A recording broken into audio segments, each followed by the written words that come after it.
Buenos días, bienvenidos a este tutorial en el que vamos a comparar las distintas y en las que estudiamos distintas corrientes de colector y tensión colector-emisor. Para ello, en primer lugar, vamos a dibujar este circuito multisim, para lo que en primer lugar vamos a seleccionar un transistor, en este caso un transistor de la familia virtual de unión bipolar NPN, que emplazaremos en nuestra área de trabajo, y a continuación vamos a seleccionar las resistencias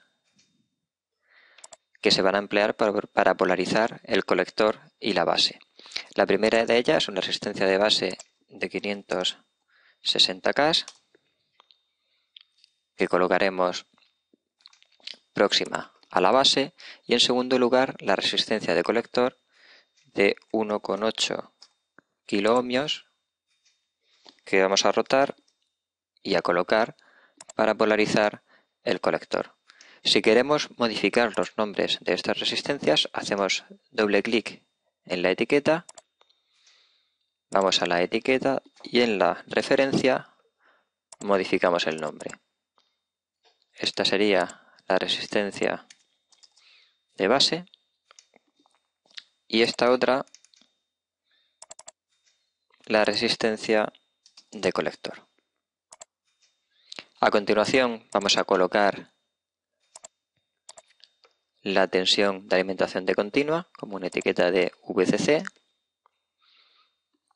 aquí arriba y la referencia de masa en la parte inferior del circuito.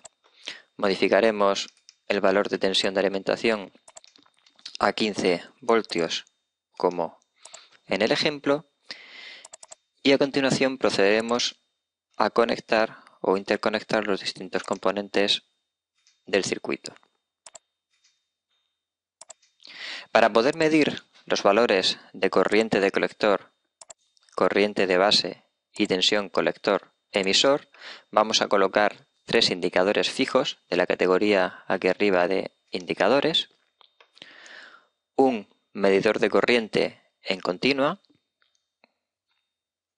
en vertical, que vamos a colocar aquí arriba para medir la corriente de colector, un segundo medidor de corriente también continua para medir la corriente de base y finalmente un medidor de tensión o voltímetro también vertical que vamos a colocar aquí abajo para medir la tensión de colector o tensión colector-emisor del circuito. Procederemos a interconectar.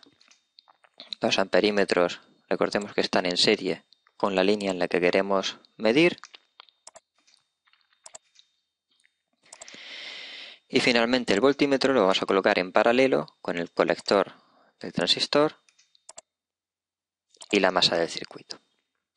Bien, finalmente solo restaría simular el circuito, pero antes vamos a comprobar qué beta o qué ganancia de tensión o corriente en continua tiene este transistor, para lo cual hacemos doble clic sobre el transistor, iremos a la pestaña de valores y dentro de todos estos valores, que van a ser valores iniciales, vamos a modificar el modelo, aquí abajo en el botón Edit Model. Hacemos clic y comprobamos que hay una beta F o una beta ideal máxima en continua de 100, que sería el primer valor para el que queremos simular.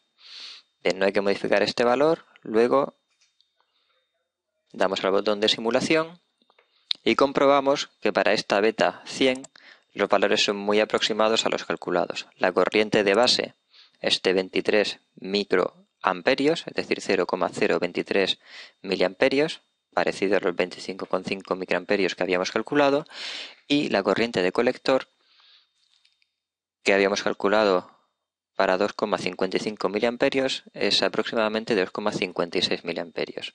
A su vez, la tensión colector-emisor, cuyo valor calculado era de 10,4 voltios, es de 10,43. Bien, vamos a simular ahora para una beta de 300. Nos vamos otra vez al componente con doble clic, editamos el modelo y ahora vamos a modificar este valor de 100 a 300. Aquí pulsaremos Intro o Enter y vemos que se activa el botón de Change Component que tenemos que pulsar para modificar este parámetro del modelo del componente.